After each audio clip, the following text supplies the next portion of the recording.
Assalamualaikum warahmatullahi wabarakatuh. Berikut akan saya sampaikan ringkasan dari penyusunan bahan ajar dan rubrik penilaian dibuat untuk memenuhi tugas yang telah diberikan. 1. Teknik penyusunan buku sebagai bahan ajar. Bahan ajar adalah suatu materi perkuliahan atau pelajaran yang disusun secara sistematis sebagai sumber belajar untuk mencapai tujuan pembelajaran. Jenis bahan ajar banyak sekali. Contohnya adalah bahan ajar cetak, audio, visual, dan multimedia interaktif. Namun dari keempat jenis bahan ajar tersebut, bahan ajar yang paling relatif mudah untuk dibuat adalah bahan ajar cetak. Selanjutnya adalah fungsi bahan ajar. Fungsi bahan ajar dibedakan menjadi 3 macam. Yang pertama adalah fungsi bahan ajar dalam pembelajaran klasikal. Yang kedua adalah fungsi bahan ajar dalam pembelajaran individual. Kemudian yang ketiga adalah fungsi bahan ajar dalam pembelajaran kelompok. Karakteristik bahan ajar menurut Widodo dan Jasmadi dalam Lestari 2013 halaman 2. Pertama adalah self-instructional, yang kedua adalah self-contained, yang ketiga adalah stand-alone, yang keempat adalah adaptif, yang kelima adalah user-friendly. Jenis bahan ajar. Berdasarkan berbagai sudut pandang beberapa ahli, dapat dibagi menjadi 2 kelompok besar. Yang pertama adalah jenis bahan ajar cetak, contohnya adalah buku, modul, handout, dan lembar kerja. Yang kedua adalah bahan ajar non-cetak. Bahan ajar non-cetak ini berupa bahan ajar yang dikembangkan dari barang sederhana, bahan, ajar diam, dan display, video, audio, dan overhead transparencies atau OHT.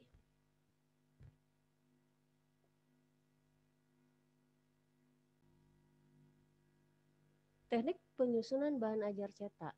Beberapa ketentuan dalam teknik penyusunan bahan ajar cetak antara lain: 1. Judul atau materi yang disajikan dalam bahan ajar harus memuat kompetensi dasar atau materi pokok yang dicapai oleh peserta didik selama mengikuti proses pembelajaran.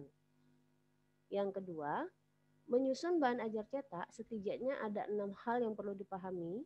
Yang pertama adalah susunan tampilan bahan ajar jelas dan menarik. Yang kedua, bahasa yang mudah yang ketiga adalah mampu menguji pemahaman. Kemudian yang keempat adanya simultan. Yang kelima adalah nyaman untuk dibaca dan sajiannya terstruktur.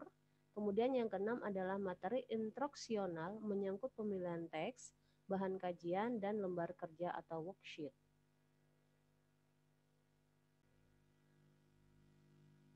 Pengembangan bahan ajar perlu dilakukan untuk membangun situasi pembelajaran secara dinamis dan tercapainya tujuan pembelajaran. Ini adalah bentuk diagram pengembangan bahan ajarnya. Pada saat pembelajaran akan dilaksanakan, hendaknya seorang tenaga pendidik yang profesional harus memahami. Yang pertama adalah pemilihan pembelajaran dan media pembelajaran dan alat evaluasi yang akan digunakan. Yang kedua adalah pengelolaan kelas. Yang ketiga adalah interaksi pembelajaran. Yang keempat adalah karakteristik isi pesan pembelajaran yang akan disampaikan agar tidak salah dalam memilih strategi pembelajaran. Tujuan pengembangan bahan ajar yang pertama adalah menyediakan bahan ajar yang sesuai dengan tuntutan kurikulum. Kedua, menyediakan bahan ajar dengan mempertimbangkan kebutuhan peserta didik. Kemudian yang ketiga, membantu peserta didik memperoleh alternatif bahan ajar selain buku tulis atau buku teks. Yang keempat, memudahkan dalam melaksanakan pembelajaran. Prinsip pengembangan bahan ajar yang pertama adalah relevansi atau kesesuaian. Bahan ajar relevan dan memiliki keterkaitan dengan pencapaian CP. Kemudian yang kedua adalah konsistensi. Keajikan antara bahan ajar dengan CP yang harus dikuasai mahasiswa. Misalnya, kompetensi pembelajaran yang harus dikuasai mahasiswa 4 macam, maka bahan ajar yang harus diajarkan juga harus meliputi 4 macam. Kemudian yang ketiga adalah adekuasi atau kecukupan. cukup memadai dalam membantu mahasiswa menguasai kompetensi pembelajaran yang diajarkan. Kemudian bahan ajar tidak boleh terlalu sedikit dan tidak boleh terlalu banyak. Langkah pemilihan. Mengidentifikasi capaian pembelajaran yang menjadi acuan atau rujukan pemilihan bahan ajar. Yang kedua, mengidentifikasi jenis-jenis materi bahan ajar. Yang ketiga adalah memilih bahan ajar yang relevan dengan capaian pembelajaran yang telah teridentifikasi, kemudian memilih sumber belajar atau sumber bahan ajar. Nah, cakupan isi bahan ajar itu terdiri atas pengetahuan, keterampilan, dan nilai sikap. Ruang lingkup atau skopnya. Keluasaan atau weight menggambarkan berapa banyak materi atau isi yang dimasukkan ke dalam suatu bahan pembelajaran. Kemudian yang kedua adalah kedalaman atau depth, seberapa detail konsep-konsep yang harus dipelajari dan dikuasai oleh mahasiswa. Urutan bahan ajar, yang pertama adalah pendekatan prosedural, menggambarkan langkah-langkah secara urut sesuai dengan langkah-langkah melaksanakan suatu tugas. Kemudian pendekatan hierarkis, menggambarkan urutan yang berjenjang dari mudah ke sulit atau dari yang sederhana ke yang kompleks. Teknik penyusunan buku ajar atau buku daras. Buku ajar atau buku daras adalah buku teks yang digunakan sebagai standar pada mata kuliah atau pelajaran tertentu. Buku ajar memiliki karakteristik. Yang pertama adalah sumber materi ajar. Yang kedua adalah referensi baku mata kuliah atau pelajaran tertentu. Yang ketiga adalah disusun sistematis dan sederhana. Yang keempat terdapat petunjuk pembelajaran. Buku ajar. Buku ajar yang dibuat itu harus sesuai dengan keamanan nasional. Isi, cara, penyajian, bahasa, dan ilustrasi dalam buku ajar selaras dan tidak bertentangan dengan peraturan perundang-undangan yang berlaku. Isi buku ajar. Dalam menyusun isi buku ajar, sebaiknya memuat sekurang-kurangnya bahan pelajaran minimal yang harus dikuasai maha peserta didik. Sesuai dengan kurikulum yang berlaku, relevan dengan tujuan mata pelajaran, memiliki nilai kebenaran ditinjau dari struktur keilmuan sesuai dengan perkembangan e-text, kedalaman dan keluasan isi buku, kemudian sesuai dengan jenjang pendidikan. Cara penyajiannya, yang pertama adalah urutan, uraian, sekuen atau teratur. Yang kedua, penahapan penyajian, sederhana ke kompleks, mudah ke sukar, saling memperkuat bahan kajian terkait, menarik minat dan perhatian maha peserta didik, menantang dan merangsang maha peserta didik untuk mempelajari buku. Kemudian yang selanjutnya adalah pengorganisasian dan sistematika penulisan memperhatikan aspek kemampuan maha peserta didik. Nah, ini adalah secara sistematis kerangka dan langkah menulis buku ajar. Satu adalah menyusun RPS, kemudian dua, memulai menyusun outline. Nah, dalam menyusun RPS atau rencana pembelajaran semester, ini sebagai acuan proses pembelajaran mata kuliah atau pelajaran, RPS sebagai materi atau substansi buku ajar, kemudian RPS memuat CPMK, sub-CPMK sebagai sasaran tujuan yang ingin dicapai. Kemudian yang kedua, memulai menyusun outline. Nah, outline ini terdiri atas pendahuluan, kemudian bagian isi, bagian akhir, dan perlengkapan dari buku ajar. Mengembangkan evaluasi atau penilaian.